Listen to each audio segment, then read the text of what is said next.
மாபெரும் சபைகளில் நீ நடந்தால் உனக்கு மாலைகள் விழ வேண்டும். ஒரு மாற்று குறையாத மன்னவன் இவன் என்று போற்றி புகழ வேண்டும். மாபெரும் சபைகளில் நீ நடந்தால் உனக்கு மாலைகள் விழ வேண்டும்.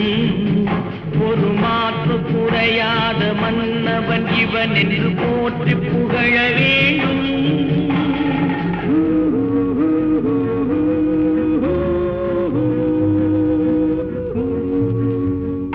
உன்னை அறிந்தால் நீ உன்னை அறிந்தால் உலகத்தில் போராடலாம். உயர்ந்தாலும் தாழ்ந்தாலும் தலை வணங்காமல் நீ வாழ